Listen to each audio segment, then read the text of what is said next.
joined now by Lisa Peterson, who is the chair of the selection committee and joining us from Indianapolis. Thanks so much for that, Lisa.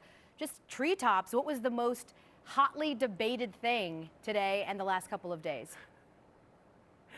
Well, that's a tough question. I would say we spent a lot of time on a variety of things, certainly that number one line and making sure that we had the right 16 teams that we're hosting.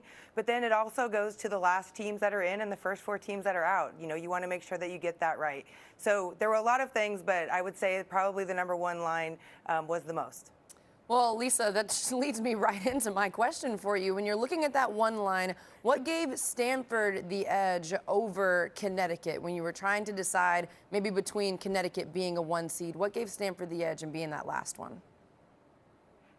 I think the key factor for a lot of folks was the 20 wins in the top 100 for Stanford. They had a great season throughout, and just that one defined moment may have been what it was for them to put them on the line. But again, there's 12 people with varying opinions as to what is most important to them. And when you put that in, to all of that, that's what we came out with.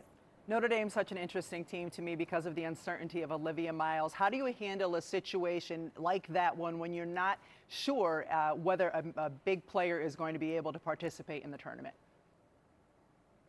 Well, Rebecca, we take what information we have in front of us. And at the time, we are being told that it's uncertain as to if Olivia's coming back, but it didn't say that she wasn't coming back. So that's what we had to go with. We know that they got beat, pretty soundly in that game against Louisville. So that certainly factored into their seed. But we have to go on the assumption that she's coming back because we weren't told any different. Lisa, you have 16 teams that are very happy to be hosting the first round in the NCAA tournament. What was it that went in to decide? I think Tennessee may have been your last one. You had North Carolina that was on the cusp. What made the deciding decision for the Lady Vols to host? For the Lady Vols, they haven't lost to anyone besides South Carolina since February 6th, and they really challenged themselves in the non-conference. I think their strength of schedule was 4 overall, and they had struggles in the beginning with their variety of lineups. But the way that they're playing right now and getting into that conference tournament, we felt that that was what made them deserving of hosting.